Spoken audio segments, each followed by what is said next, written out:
and welcome by the weekly news update. I'm Marcela Tomčíková, and in case you want to be well informed about what's happening in and around the metropolis, we are here for you. Let's get started with the new bridge. Prague has a new one over the Vltava River. After 4 years, the Dvorecký Bridge is finished and connects Podolí and Zlíchov. The bridge serves pedestrians and cyclists, and public transport will also be able to use it, but it will not be passable for cars.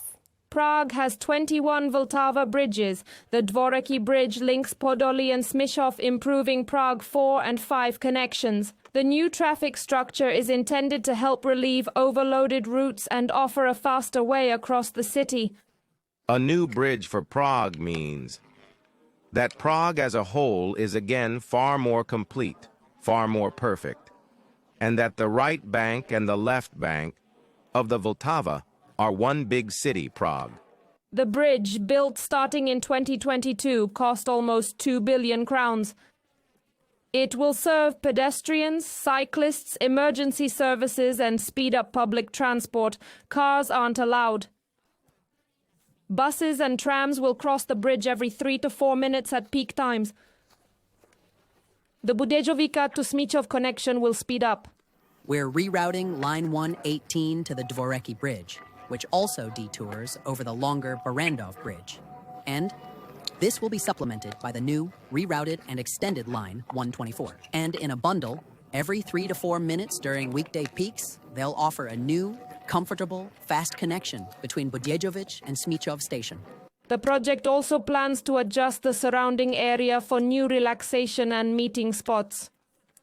On the Podolí side under the bridge, there will be a public zone with a skate park, climbing wall, refreshments and toilets, a cultural amphitheater or stairs to the water. On the Podolí side, we focused on enhancing its appeal, aiming to create a waterfront promenade that would attract people 24/7 so that some life would emerge there. And on the other side is an installation of streetlights from 81 countries called Lights Against Darkness.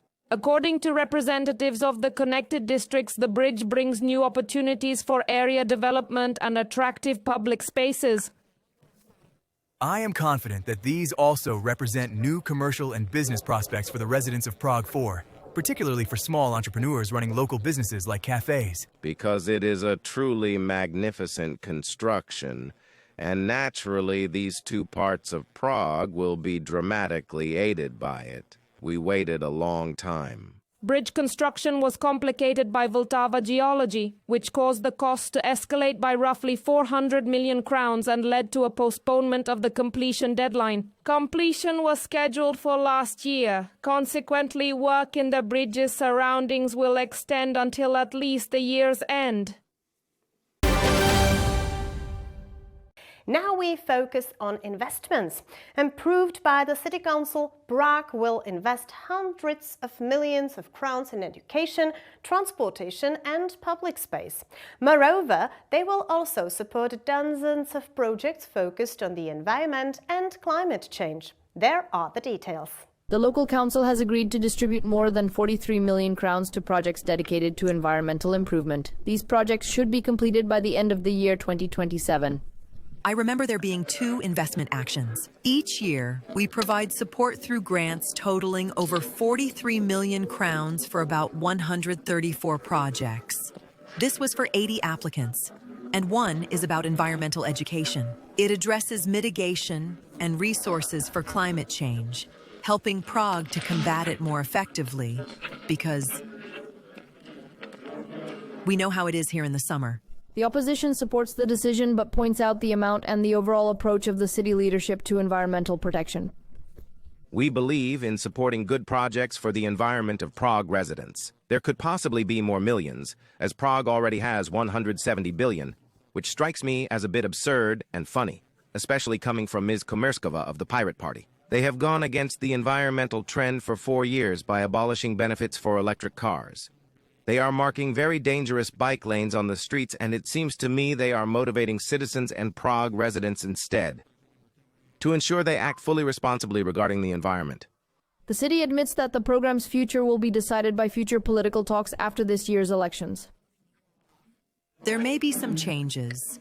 Colleagues have some reservations about it, but I believe that intervening in this matter, who registers or what subsidy they receive, is solely determined by the independent evaluators, who do their job well, and then it is up to the committee, which is composed of both political and independent members. And I believe that it is assessed quite positively, and there is no need for major changes. According to the city, the program should continue in the coming years, and support for environmentally focused projects should gradually develop.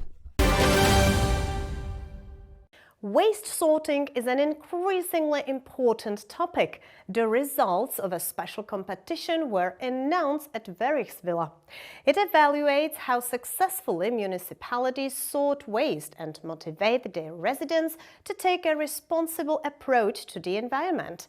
The goal is mainly to reduce the amount of mixed waste and promote recycling across the region. The Central Bohemian region awarded municipalities that sorted waste best last year. Over 1,100 municipalities were automatically part of the competition through the eco.com system. The evaluation by the jury focused mainly on the quantity of sorted waste calculated per resident. Every year, we come up with conditions for municipalities to motivate better waste sorting. It's important for municipalities to develop better waste management systems and motivate their citizens. We can change the perspective of every resident, each of us, to approach waste management differently and realize it has a cost. Throughout the Central Bohemian region, municipalities are sorting waste, and I feel a sense of pride for the region. The municipalities were divided into 4 size categories. The evaluation considered the amount of sorted paper, plastic, glass, metals and beverage cartons, as well as the share of municipal waste. The yield is always calculated, meaning how many kilograms the average citizen produces over the entire year. There are, of course, additional criteria, such as our interest in the production of mixed municipal waste, because it must make sense. Thus, municipalities and towns in the Central Bohemian region are trying to convince their citizens to produce as little mixed municipal waste as possible. This is also true in Černošice. This municipality has actually become the most successful in its category in the competition. Here, sorting has been supported for a long time with enough containers and a system of fees. Incentive through the fee. Motivation related to the container size. Where the more they recycle, the smaller bin they can afford to pay for. Happiness and thanks from residents that they sort, they strive, and we are performing our duties well. The top municipalities received monetary rewards from the Central Bohemian region. For the first position, 60,000 crowns. For the second, 40,000. And for the third, 20,000 crowns. The municipalities can utilize the funds for further development of the sorting system or for environmental initiatives. The municipality is considering adjusting the number and location of boats in the center of Prague.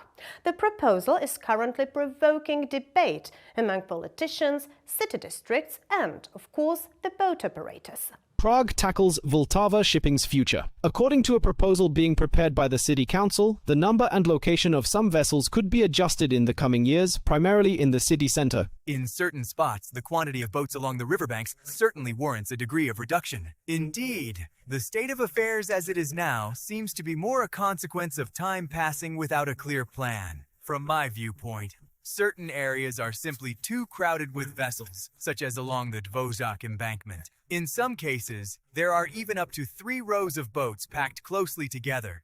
Sometimes there are not only boats, but also floating piers with offices on them. Consequently, as you walk along the embankment, the area where the river ought to be is occupied by a line of offices housed in what look like small cabins, which I really do not consider appropriate in the city center. Similarly, for example, on Rashin Embankment, which is the most touristically exposed. However, according to the councillor, it is more about gradual adjustments than drastic interventions. We want to, for example, move them somehow so they are not directly in front of the slopes. To allocate space for vessels to dock briefly, specifically for common recreational boats. And in general, This isn't about a drastically dramatic proposal or significant reduction, but rather an evolutionary path. And it is in accordance with the concept of Prague's riverbanks, which Prague approved about 20 years ago. The operators of river transport do not yet know the specific form of the measures and want to participate in further discussions with the city, similar to Prague 1. We know about the discussed initiative concerning the removal of boats from the center of Prague from the media. However, at this moment, from our perspective, it does not yet have completely clear specific parameters or the form of potential measures. We are ready to engage in further professional discussions with the city and other stakeholders, aiming to identify a balanced resolution that will respect both the needs of the city and its inhabitants, as well as the long-term functioning river transport and services on the Vltava. As Prague 1 as an institution, we do not have any resolution on this at the moment. I can only speak for myself when I see that the river is utilized with considerable intensity. My opinion is that it's being used beyond its capacity.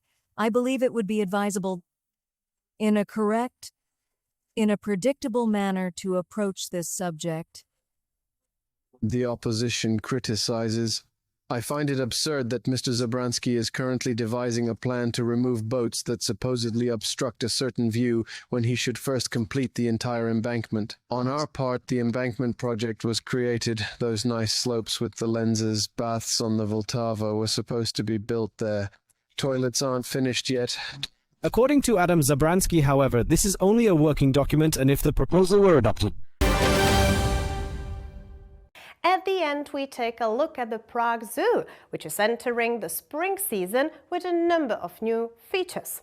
Visitors can not only see new cubs, but the zoo is also addressing changes in giraffe breeding after the death of a long-standing male. The good news? It also gradually eases the measures due to bird flu. Spring traditionally brings many new arrivals to the zoo. Visitors can now see several young animals across different species. In the spring, the zoo naturally means young animals, both inside the pavilions and outside. To summarize, visitors to Prague Zoo can now see a new baby meerkat, which was born in the African house. They will also see 3 newborn Indian takins, which are peculiar high mountain ungulates from Asia, somewhat resembling a mix between a musk ox, a goat, and a cow. They are very cute and visible in their enclosure. Among other young animals, we count those from the pavilion, meaning, for example, 3 small penguins, which visitors can see in the inner rear part of the pavilion along the tour routes. And we must not forget 2 young animals with the camels, the domestic 2-humped camels in the upper part of the zoo. It's a male and a female. We know that now. And these are very popular animals with visitors. Camels consistently rank at the top among the animals that people often sponsor or adopt each year. Giraffe breeding also has news. A new female arrived. A new male giraffe will join the breeding program, arriving from the Netherlands in early summer, replacing Johann, who lived here for almost 30 years. From Leipzig Zoo in Germany, a 3-year-old giraffe named Niara arrived. It is interesting that she is the daughter of the Prague, originally Prague, male Matyáš. And Niara is an important addition to our breeding program. In the future, she will be among the main prospects of our breeding program, along with the females Anička and Johanka. The zoo has also recently struggled with an outbreak of avian influenza, which affected some of the kept birds. We had avian flu here in Zoo Prague for the first time. It affected about 40 to 50 birds in terms of mortality. In no case did we lose any breeding species. It concerned individuals within a species. The infection did not reach the rarest water birds because the infection mainly targets water birds. We are very happy about that. But of course we lost, for example, a pair of Dalmatian pelicans. In connection with avian influenza, the zoo began to gradually lift the implemented measures this week and is returning to normal operations. That's it for this edition. Stay tuned, stay curious, and see you next week.